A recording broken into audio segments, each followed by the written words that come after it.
여전히 말씀하시는 하나님, 오늘 또 창세기 9장에 나오는 그 노아의 때 하나님께서 방주로 말미암아 구원을 얻은 노아의 가족과 그 모든 생물들과 무지개의 증표로 언약을 세우신 말씀을 나누게 됐는데, 이런 말씀을 통해서 하나님이 정작 믿는 사람들에게 꼭 들려주고자 하는 말씀이 무엇인지를 잘 깊이 생각해 가면서 또 깨달아 가면서 들을 수 있도록 귀를 열어주시길 바라며, 말씀이 들릴 때 하늘에 속한 이상이 잘 보여질 수, 명확하게 볼 수 있도록 마음 눈도 열어주시길 바랍니다. 오늘 이 언약 말씀이 나에게는 축복의 말씀으로 응할 수 있도록 주의 성령께서 역사해 주시고, 혹시 내가 아직 저주받은 육신의 땅인 육적 옛사람의 마음에서 벗어나지 못한 원수들이 남아있거든, 자신들을 다 밝히 볼 수 있도록 말씀을 통해서 자신의 내면들을 빛으로 비춰주시고 어둠을 다 몰아내 주시길 바랍니다. 또 동일하게 노아의 세 아들들에게 축복을 주시면서 축복의 말씀으로 이런 언약을 맺으셨지만, 두 아들들에게는 그 아버지를 통해서 복이 유전되었으나 한 아들에게는 저주가 선포된 사실들을 보면서 하나님의 축복이 변하여 저주가 되는 그런 신앙생활을 하지 말고, 하나님께서 우리들의 그 인간 세상에서는 미말에 처진 자가 된 것처럼 육신적으로는 저주가 임한 것으로 보일지라도 영적으로는 하나님이 정작 원하시는 하늘에 속한 신령한 복을 넘치게 받는 축복이 형제자매님들 삶에 실현되어지고, 또 이생 노무에까지 그 복이 연장될 수 있도록 주의 성령께서 오늘 말씀을 친히 증거해 주시고, 귀를 열고 듣고 깨달아가면서 듣도록 지혜와 계시의 영이 운행하시기를 주의 이름으로 기도합니다. 아멘. 자, 더 기도 말씀 없으시면은 오늘은 창세기 9장 8절에서 17절을 또 이제 상기하는 의미에서 또박또박 중심들여서 한번 더 읽고 이 언약에 관한 말씀을 좀 더 이제 깊이 있는 내용 안으로 들어가도록 하겠습니다. 같이 읽습니다.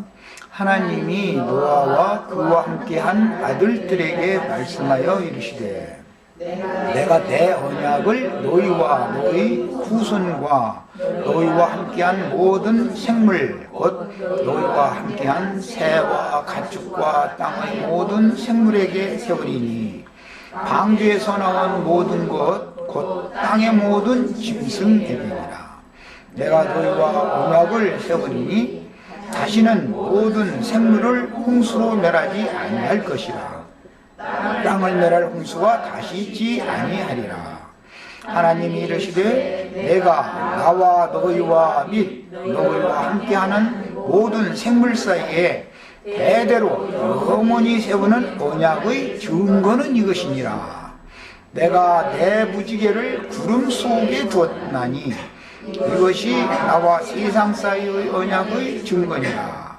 내가 구름으로 땅을 덮을 때 무지개가 구름 속에 나타나면 내가 나와 너희와 및 육체를 가진 모든 생물 사이의 내 언약을 기억하리니, 다시는 물이 모든 육체를 멸하는 홍수가 되지 아니할지라. 무지개가 구름 사이에 있으리니 내가 보고 나 하나님과 모든 육체를 가진 땅의 모든 생물 사이에 영원한 언약을 기억하리라. 하나님이 노아에게 또 이르시되, 내가 나와 땅에 있는 모든 생물 사이에 세운 언약의 증거가 이것이라 하셨더라. 아멘. 아멘. 많이 듣던 내용 중에 이제 무지개 언약이다라고 많이 들었을 거예요. 문자대로 이게 본다면은 그때 당시 많은 물이 범람하는 중에 노아와 그 8 식구와 그 방주에 함께 탔던 짐승들만 그 창이란 많은 물을 지나서 새 땅에 지금 정착을 했는데, 즉시 하나님께서 9장 1절 보면 노아와 그 아들들에게 복을 주시며 생육하고 번성하여 땅에 충만하라, 이렇게 복 주는 말씀을 하신 다음에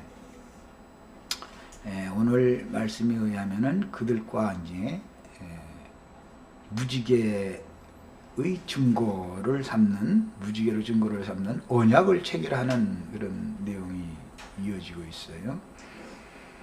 지난 시간에는 구약 성경에서 많은 물에서 건짐을 받는다라는 것이 무엇을 의미하는지를 이제 살펴봤었어요. 그런데 오늘은 좀 더 나아가는 말씀을 이제 좀 살펴보기 위해서 지난 시간에 나눴던 말씀을 마음에다 이게 잘 바탕에 새겨 두셔야 되겠어요. 우선 창세기 1장 2절에서부터 내가 이제 여러 가지 성경 구절들을 시편에서 주로 많이 찾아서 읽었고, 출애굽기에서 모세와 함께 애굽에서 나온 하나님의 백성들에 대한 기록을 해나가는 성경의 의도를 말씀을 드렸었어요. 모세라는 이름 자체가 벌써 많은 물에서 건짐을 받은 자다라는 뜻을 가지고 있는 거다라는 것도 말씀을 드렸고, 이것은 훗날 세례 요한이 와서 이제 세례를 베풀므로 이것이 많은 물을 마른 땅으로 건너가서 구원을 얻는다는 것이 무엇을 의미하는지를 하나님의 그 율법 말씀을 받은 백성들 중에서 자기 죄과를 회개하고 요한에게 와서 세례를 받은 사람들에게 이제 그걸 증거를 해줬었죠.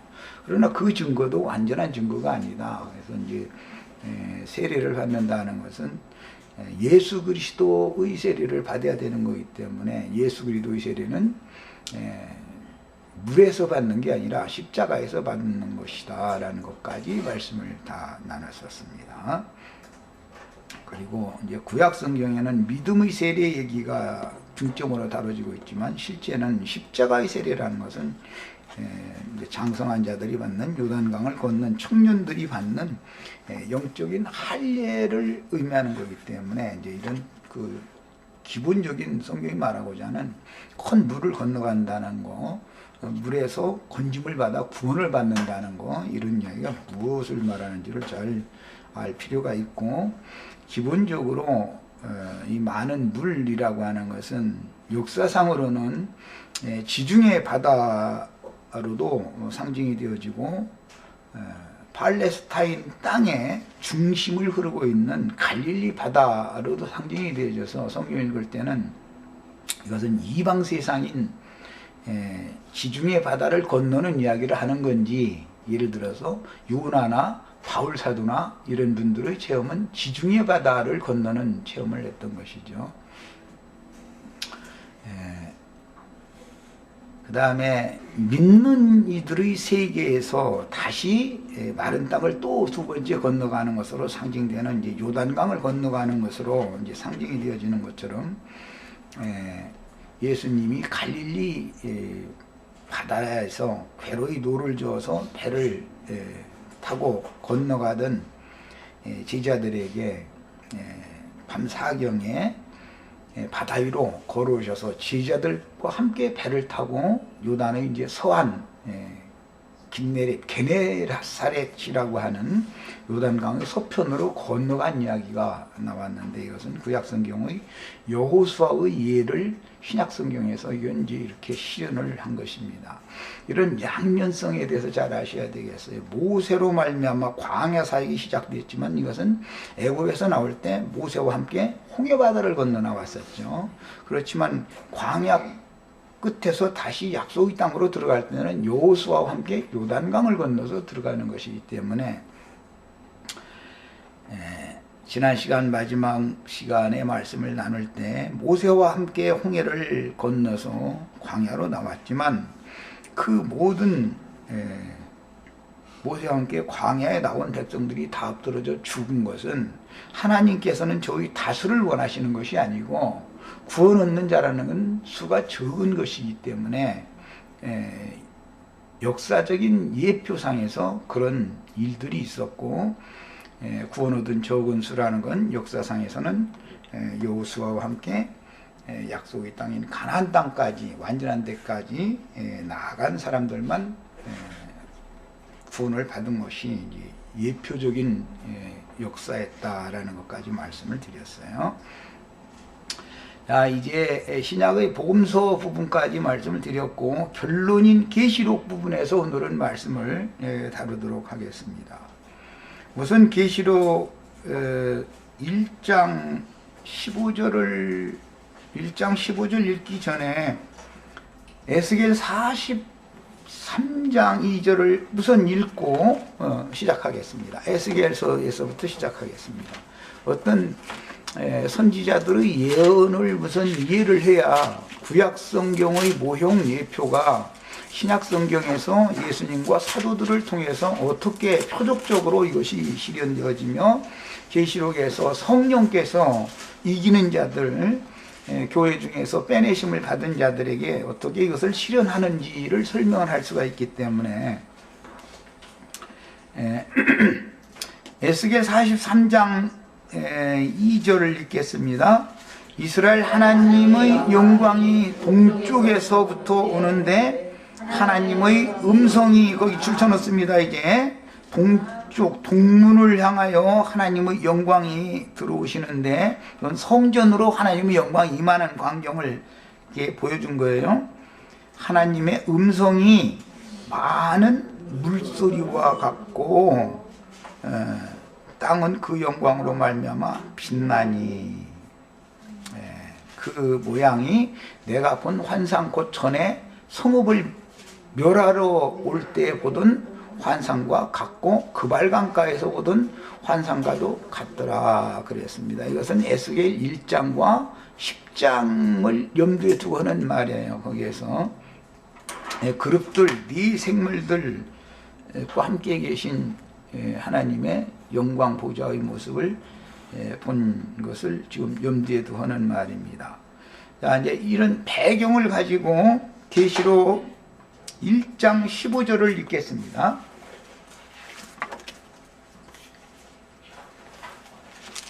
계시록 1장 15절 같이 읽습니다. 그의 발은 풀무에 단련한 주석 같고, 이 말씀은 에스겔 1장과 10장에서 인용하는 말이죠. 그의 음성은 많은 물소리와 같으며 그랬는데 이 말씀은 에스겔 43장 2절에서 인용하는 말이에요. 조금 전에 우리 그래서 내가 에스겔서 43장 그 부분을 읽었던 거예요.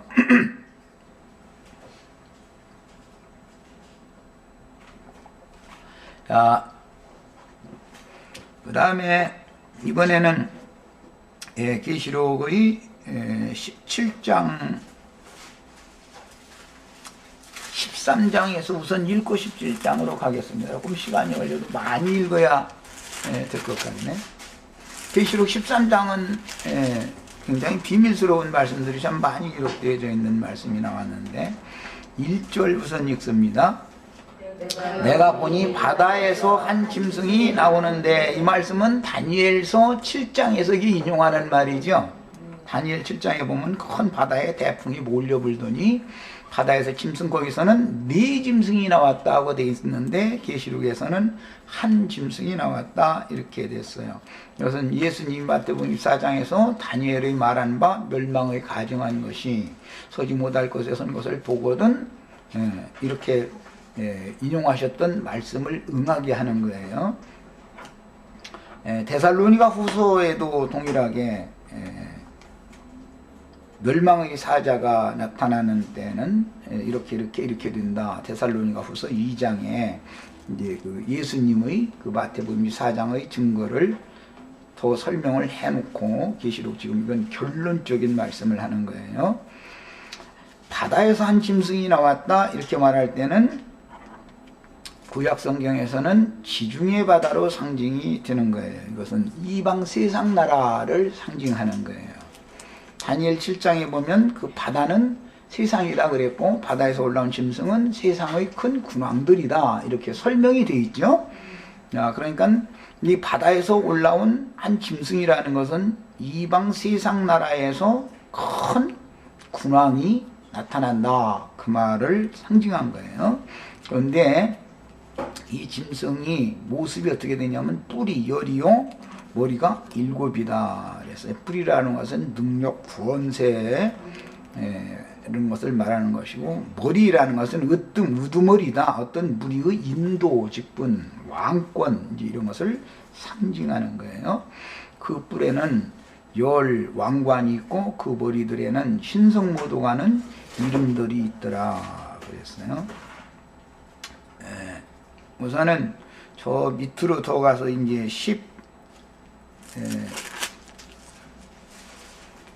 11절부터 읽겠습니다. 지금 읽은 부분은 10절까지는 바다에서 올라온 짐승에 관한 내용이 기록이 된 거였어요. 10절까지는. 11절 이하에는 내가 봄에 또 다른 짐승이 땅에서 올라오니 이 또 다른 짐승 이거는 다니엘서에서 역시 인용하는 말로서 북방 짐승, 남방 짐승 이야기가 나오죠. 남방 짐승은 바다 짐승이고 북방 짐승이 또 나오는데 이것은 땅의 짐승이라고 계시록에서는 북방 짐승은 땅의 짐승이다 표현을 이렇게 했어요. 내가 봄에 또 다른 짐승이 땅에서 올라오니 어린 양같이 두 뿔이 있고 용처럼 말하더라. 그러니까 용처럼 말하더라 하는 것은 참남된 말을 하는 앞에 나온 신성모독을 하는 말을 하는 앞에 나온 짐승과 같다는 것이고 이 용처럼 말을 하더라는 것은 창세기 3장에서 인용하는 말로서 여자에게 뱀이 접근해서 꿰는 말을 했었죠. 그런 말을 한다는 거예요. 이것은 예수님 때에는 40일 동안 금식하시고 계신 예수님에게 마귀가 나타나서 꿰는 말을 했었죠. 그 말은 결국은 계시록의 끝까지 모든 성도들에게도 동일하게 계속해서 이게 용도 말을 하고 하나님도 말씀하시는 것을 양편에서 말씀을 이제 하는 거예요. 그러니까 이제 우리는 어떤 말씀을 들을 때는 이것이 하나님의 말씀을 대언하는 주인들의 증거인지 용의 권세를 받아가지고 용의 뜻을 대변하는 말을 하는 거짓 선지자들의 증거인지를 구분을 잘 해가면서 들을 줄을 알아야 되는 거죠. 용처럼 말하더라 그랬고 이제 저 뒤에 가면은 예수 그리스도를 따르는 미카엘을 따르는 백마를 탄 군대와 그다음에 마귀 용을 따르는 용의 군대가 이제 전쟁을 하는 이야기가 19장에 나오는데 거기 보면 백마를 타고 앞서가시던 그분의 입에서 나오는 이한 검으로 원수들을 다 죽이고 심판해 가면서 싸웠다 이렇게 되어 있죠. 계시록 19장 다 읽어보셨죠? 그러니까 양편에서 뭘로 전쟁하는 거예요? 영적 전쟁이라는 거는 말로 전쟁하는 거예요. 말로. 주님의 말씀으로 모든 것을 창조하셨고 붙들고 계시고 심판하시고 구원하시고 하는 게 다 말씀으로 하죠. 용도 똑같이 말로 영혼들을 죽이고 멸망의 세계로 데려가고 하는 모든 일들을 용도 말로 한단 말이에요. 말로. 이게 성경에 나오는 말이라는 것은 두 말이 있다. 여호와 하나님의 말씀도 있고 뱀의 말도 있는 거다. 그러니까 어떤 말을 읽을 때는 성경을 읽을 때는 우리는 구분을 잘하는 이 지혜와 계시 유형을 받으셔야 됩니다. 이 용의 말이라는 것은 짐승의 입과 거짓 선지자의 입에서 이제 나온다. 그렇게 표현이 되어졌고, 저 이제 16장 그 부분에 가 보면은 거짓말하는 영인 개구리의 입을 받았다, 이런 말씀이 나오죠. 게다가 이제 진리의 증거인지 거짓 증거인지를 거기 이제 가지고 큰 강 유브라데 강에서 전쟁을 하는 이야기로 돼 있어요. 그걸 흔히들 무기또 골짜기의 전쟁이다. 유브라데 강변의 전쟁이다. 이제 이런 표현들을 많이 하는데, 그 전쟁이라는 것이 벌써 성경이 말하는 의도는 벌써 진리 전쟁을 말한다는 걸 알 수가 있는 거예요. 이것은 마태복음 24장에서 주님께서 다시 오실 때 무슨 일이 있을까를 이렇게 질문한 제자들에게 답변하실 때, 지난 시간에 말씀 읽은 것처럼 나라가 나라를 대적하고 민족이 민족을 대적한다 그랬어요. 나라는, 우주 가운데는 나라는 두 나라밖에 없어요. 한 나라는 하나님의 아들 예수 그리스도의 나라와 한 나라는 마귀의 나라가 있는 거예요. 이게 마귀의 나라와 예수님의 나라는 서로 대적하는 거죠. 마귀 나라라는 건 실제로는 세상 나라를 말하는 거예요. 바다에서 올라온 짐승을 때는 그게 마귀 나라의 군주다, 이런 말이에요. 여기 또 땅에서 올라오는 짐승, 이건 이제 거짓 선지자들을 말하는 거기 때문에 역시 세상과 짝된 팔레스타인 땅, 지중해에서만 짐승이 올라오는 게 아니라 팔레스타인 땅의 갈릴리 바다에서도 짐승이 또 올라오는 것이에요. 이게 땅에서 올라온 짐승, 이렇게 표현을 했어요. 성경을 읽을 때는 지중해 바다를 말하는지 갈릴리 바다를 말하는지를 잘 구분해서 읽어라, 이제 이걸 지난 시간에 말씀드렸어요. 지중해 바다만 유라굴로라고 하는 광풍이 대작하는 것이 아니라 갈릴리 바다에도 바람이 몰려서 불고 이렇게 휩쓸려가는 바람이 불도록 돼 있죠. 거슬리는 바람이 있죠. 그러니까 세상살이만 역풍으로 말미암아서 인생살이만 힘들고 고통스러운 게 아니라 신앙생활도 대적자가 역풍을 자꾸 보내고 파도를 일으키는데 배를 타고 건너가야 되니까, 약속의 땅에 살고 있는 하나님의 백성들이라도 요단을 건너서 서편 기업으로, 아브라함의 이 기업으로 가는 데는 많은 어려움이, 신앙생활에도 어려움이 많은 거죠. 왜냐하면 2단 3단에 가면서 이렇게 핍박하는 자들이, 방해가 있고 성령을 회방하는 자들이 많이 나타나기 때문에. 그런데 이런 것들이 모두 다 어떤 말로 표현이 되는 거다, 말로. 그 다음에 그가 먼저 나온 짐승의 모든 권세를 그 앞에서 행하고, 이건 땅에서 올라온 짐승이 바다에서 올라온 짐승의 권세를 행하더라, 그런 거예요. 이것은 이제 역사상으로는 로마의 황제가, 그건 세상 황제였지만 나중에 교황이 되지요. 그럼 교황은 정치적인 권력만 가진 게 아니라 종교적인 권력까지도 다 갖게 되잖아요. 그래서 이제 두 가지 권력을 같이 갖게 됩니다. 그러다가 이제 뒤에 개혁자들이 나와서 이제 종교를 개혁한 이후에는 정치와 종교가 이렇게 분리가 되게 되죠. 그러니까 바다에서 올라온 짐승과 땅에서 올라오는 짐승이 서로 이렇게 권력을, 영적 권력을 가질 거냐, 세속적인 권력을 가질 거냐 가지고 이렇게 분리를 하는 거죠.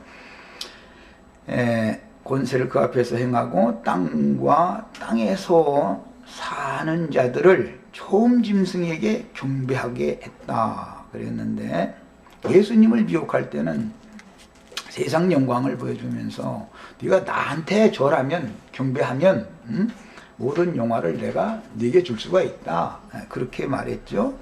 그러니까 세상의 큰 군주를 경배하는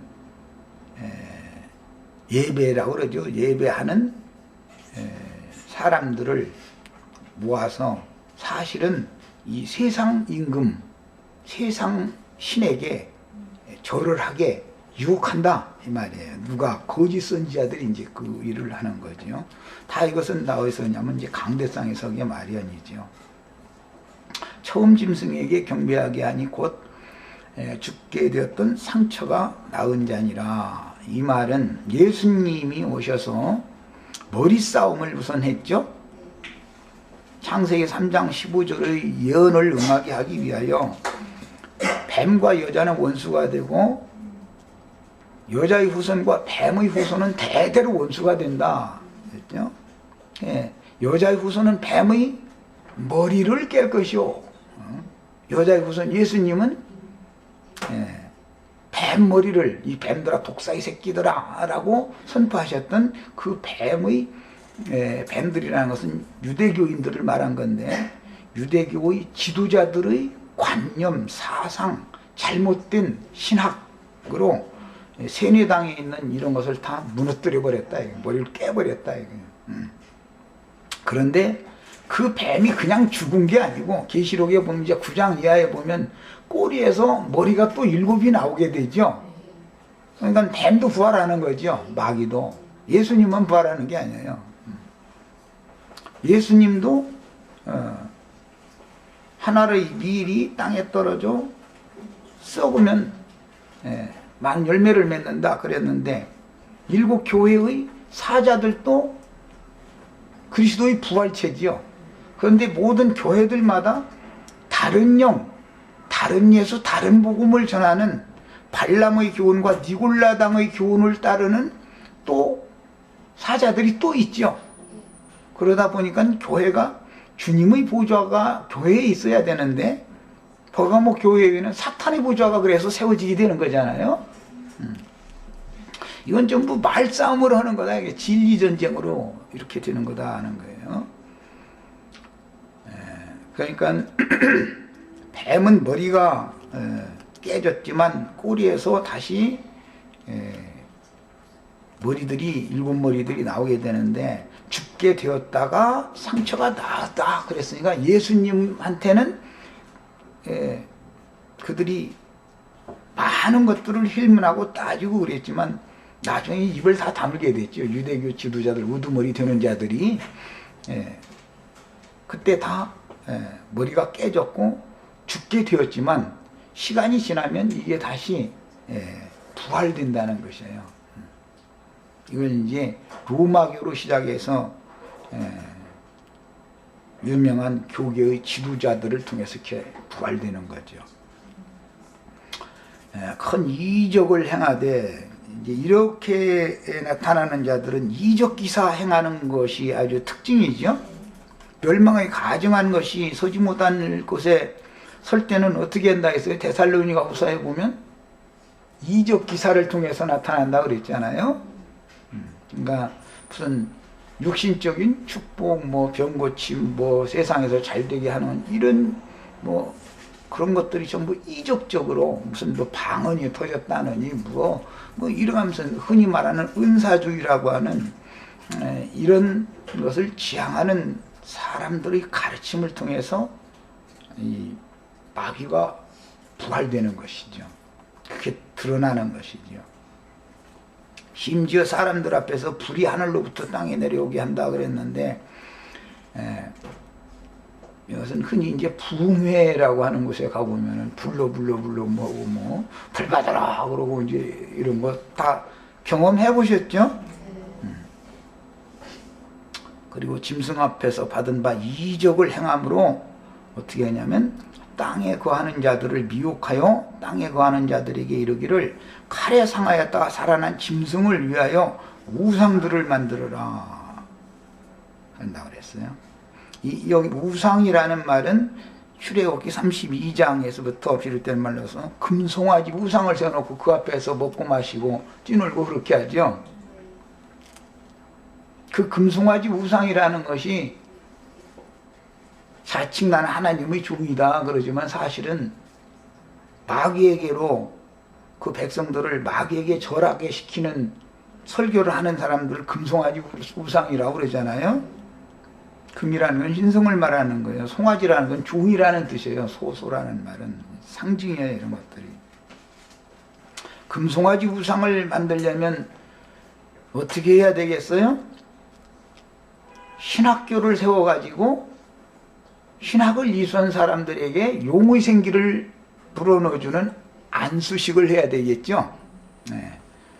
그렇게 하면은 하나님만 생기를 죽은 자들에게 불어넣어서 살리는 게 아니라 용도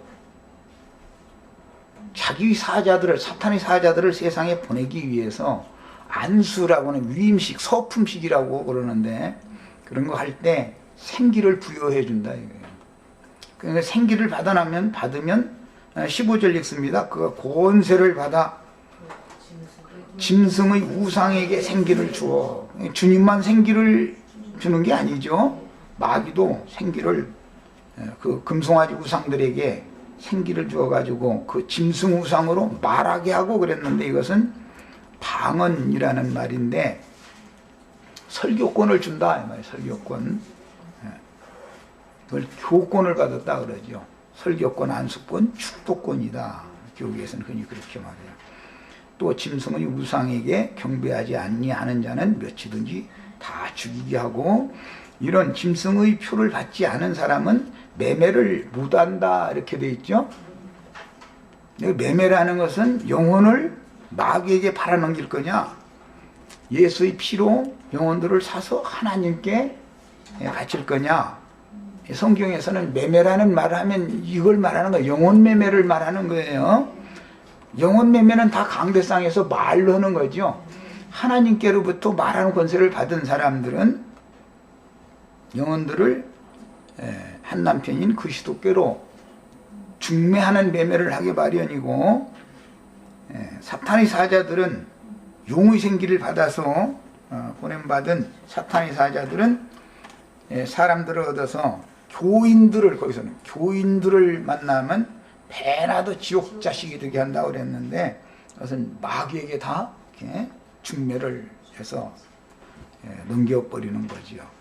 이런 것들이 성경에 나타나는 이제 언약 말씀이 누구에게는 축복으로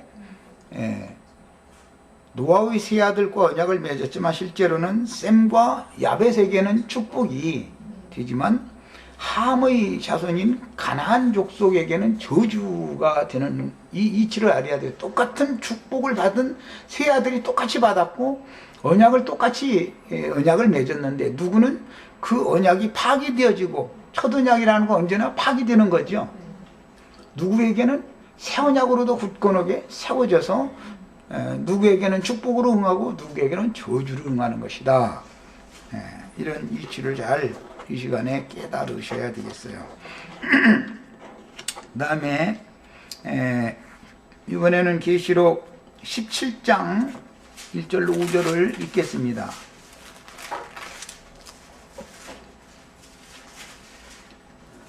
또 일곱 대접을 가진 일곱 천사 중 하나가 와서 내게 말하여 이르되 이리로 오라. 자, 거기 줄쳐 놓습니다.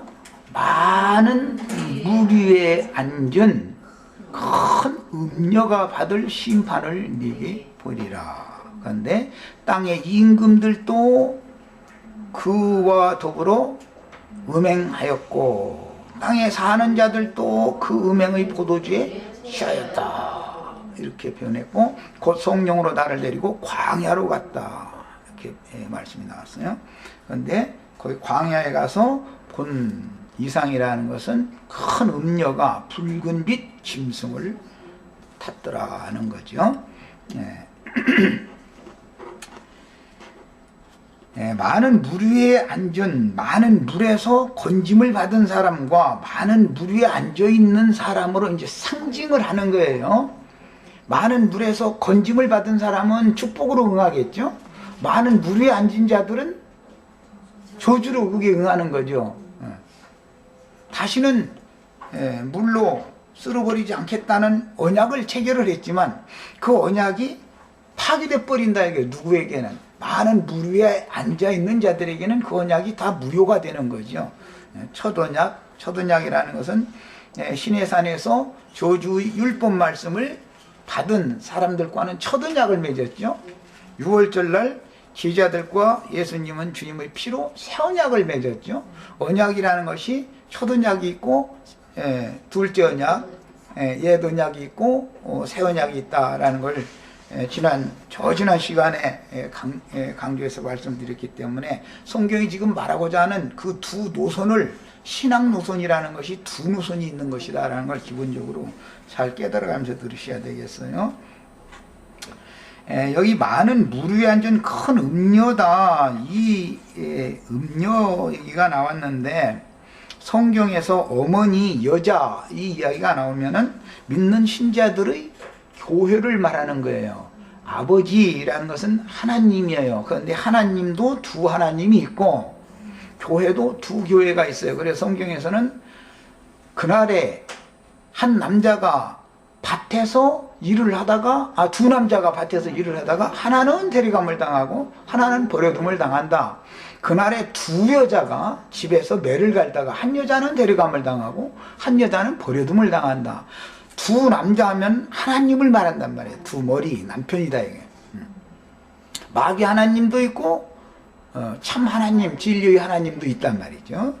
그러니까 이제 누구의 머리에 붙은 몸이냐에 따라서 이제 여자가 누구의 머리에 붙은 몸이냐에 따라서 음녀일 수도 있고 정결한 처녀일 수도 있고 이 여자가 두 여자가 나오는 것이죠. 이런 기본 원리를 잘 아셔야 돼요. 이것은 이미 창세기 3장 때 내가 아주 굉장히 강조해서 말씀을 드렸었어요.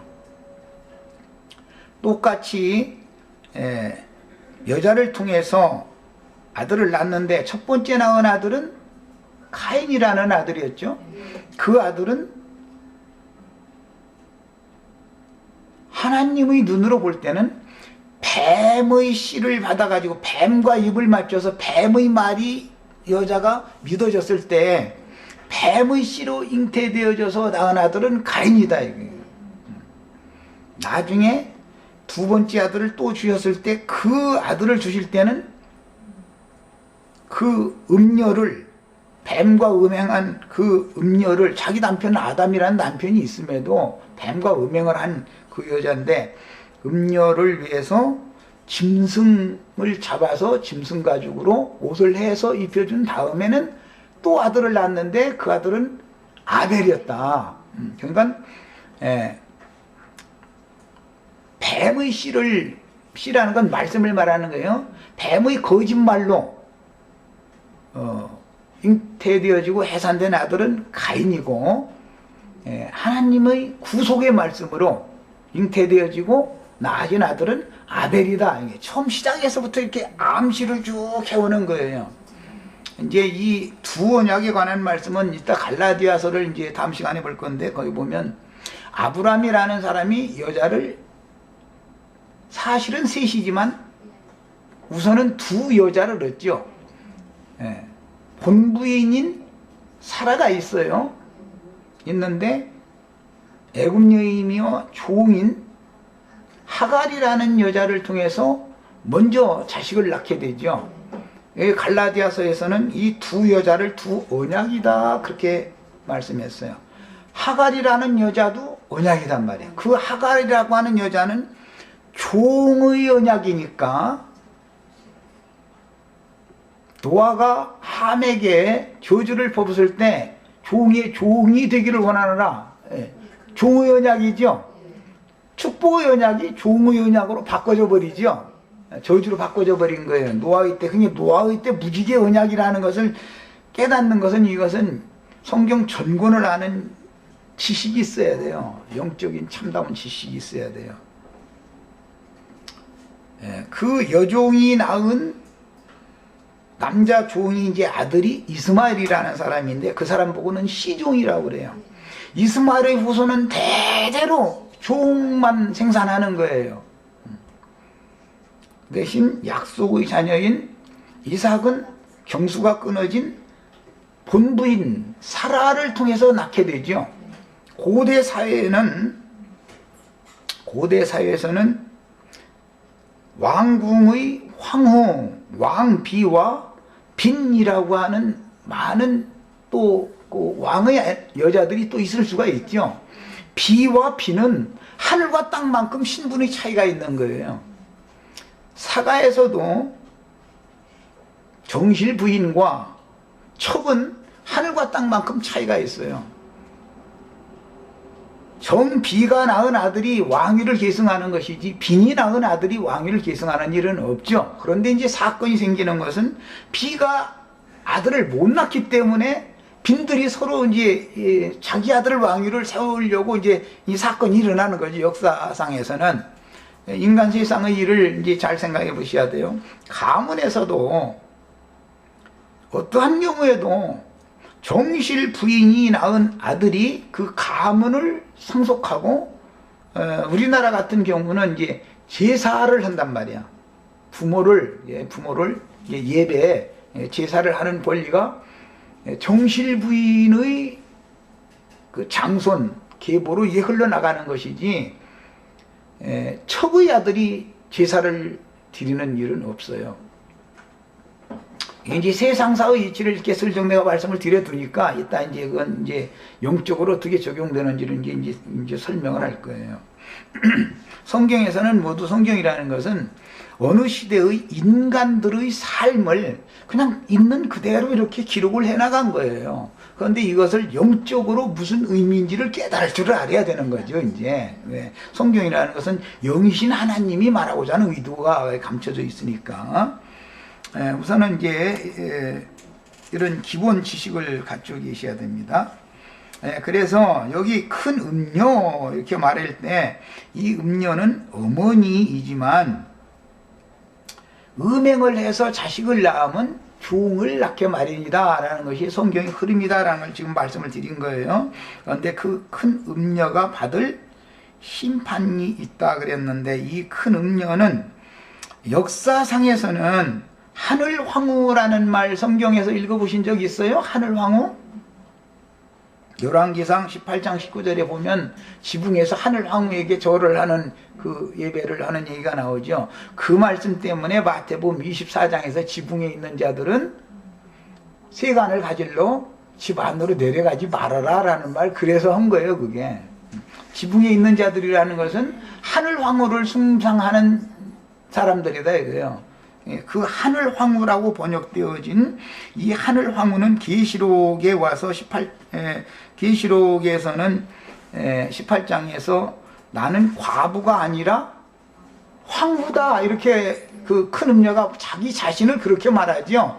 이게 그 하늘황후란 말이야. 이 하늘황후라는 말은 사도행전에서는 그 루시엘이라고 하는 천사, 너희가 광야에서 40년 동안에 하나님을 섬긴 일이 있었느냐, 하늘 별 레판의 신을 섬겼지 않냐 이래서요. 그 레판이라는 말이 그냥 하늘황후라는 말로서 이것은 이사야 14장에서 인용하는 말로서, 이사야 14장에 보면 루시퍼라고 하는 천사장이 북극지폐 위에 내 보좌를 좌정시키겠다 그렇게 한다는 거잖아요. 그런데 계시록에 가서는 버가모 교회 위에 자기 보좌를 실제로 좌정시켰지요. 이제 이렇게 된 거예요. 그런데 버가모 교회라고 상징되어져서 나왔던 이 세속 교회가 큰 음력 교회다. 이게 큰 성 바벨론이다 그래요. 그 큰 음력 교회에는 10뿔과 7머리들이 주장을 하는 거죠. 그런데 그 하늘황후는 구약 성경에서는 그 천사장의 이름들이 많이 나오는데, 보면은 루시퍼라고 라틴어로 음력을 했기 때문에 그런데 루시엘이에요. 원은 엘이라는 말은 하나님이다라는 말인데, 루시라는 것은 빛이다. 이게 빛. 그러니까 마귀가 광명을 가장한 천사로 나타나는 것이지, 실제는 어둠의 천사지만, 어둠 세계의 권력자지만 광명의 천사로 나타나지 어둠의 천사로는 나타나지를 않죠. 그러니까 많은 사람들 다 속여먹을 수가 있는 거잖아요. 빛의 천사인 채 하지만 사실은 거짓 빛인 것이죠. 이 빛의 천사는. 그래서 루시엘 천사가 루시엘 천사인 뱀이 빛의 사자로 둔갑해가지고 여자에게 접근했기 때문에 그 여자가 속아서 뱀의 말을 받아들였던 거잖아요. 그 말을 들으면 죽는 것이지만 그의 말을 들으면은 오히려 그의 말대로 하면은 더 능력과 권세도 없고 영생할 걸로 착각하게 만드는 거잖아요. 뱀의 말이라는 게 다 그렇죠. 그래서 뱀과 연합된 하와가 나중에 인류 이스라엘의 역사에서는 아합 왕의 아내인 이세벨이라고 하는 여자로 나타나죠. 그 이세벨이라는 여자는 계시록 2장 20절에서는 자칭 선지자라 하는 여자 이세벨 이렇게 설명이 되어 있죠. 그래서 그 음녀 이세벨의 상에서 구약 성경에는 음녀 이세벨의 상에서 바알의 선지자 450과 아세라의 선지자 850이 음녀의 상에서 먹었다 이렇게 되어 있죠. 자, 그 음녀의 상과 너희가 주의 상에 참여해서 귀신의 떡과 귀신에게 바쳐진 떡과 귀신의 잔을 먹고 마시면 안 된다라고 말을 할 때 그 성경이 말하는 어떤 의도가 있는 거예요. 음녀의 상이라고 하는 것은 바알의 사제와 아세라의 사제들을 양성하는 신학교를 말하는 거예요. 신학교. 예수님의 제자들은 신학교를 다닌 적도 없고 신학교를 세운 적도 없죠. 그런데 신학을 졸업을 하면은 안수를 받죠. 말하는 권세를 받죠. 말하는 권세. 짐승 우상으로서 말하는 권세를 받는다는 거예요. 생기를 부음받아가지고 용의 생기를 받는다 이거 용의 생기를. 그래가지고 용의 말을 하는 거예요. 그래서 뱀처럼 용처럼 말한다 그랬어요. 그러니까 여러 번 말씀드리지만 그 군대 귀신의 애비들인 두 무덤 사이에서 날마다 외치는 자들은 세상 교회라는 것은 두 무덤이죠. 그래서 양다리를 걸치는 거예요. 그 사람들은 세상 한 발 놓고 하나님 나라 한 발 놓고 이렇게 해서 양다리를 걸치고서 날마다 강대상에서 외쳐요. 말한 권세를 받아가지고. 그런데 그 사람들은 구원받고 천국에 들어가라고 외치지 저주받고 지옥에 들어가라고 외치는 일은 없죠. 그런데 이것이 광명을 가장한 사탄의 사자들이 간교하게 속이는 거짓이기 때문에 문제인 것이죠. 그들이 외치는 소리를 들으면 군대 귀신들이 뒤집대 속에 다 들어가죠. 뒤집대라는 게 다 뭘 말하는 거죠? 타락한 육체의 욕심이 충만해서 그들이 섬기는 신은 실제로는 참신이 아니고 배를 섬긴다 이런 말이죠. 세상에서 어떻게 축복받아서 부자 되냐면 이제 생각이 육신의 일만 땅의 일만 도모하는 것이죠. 이제 그런 것을 자꾸 가르치는 그런 사제들을 양성하는 신학교가 음녀 이세벨의 상이라는 거예요. 음녀 이세벨은 자칭 선지자들, 거짓 선지자들의 대표 선지자인 것이죠. 이것을 잘 영적으로 깨달으셔야 되겠어요. 시간이 다 된 거예요? 자, 그럼 여기까지 우선 하고 잠깐 쉬었다가 이 말씀을 이어서 하도록 하겠습니다.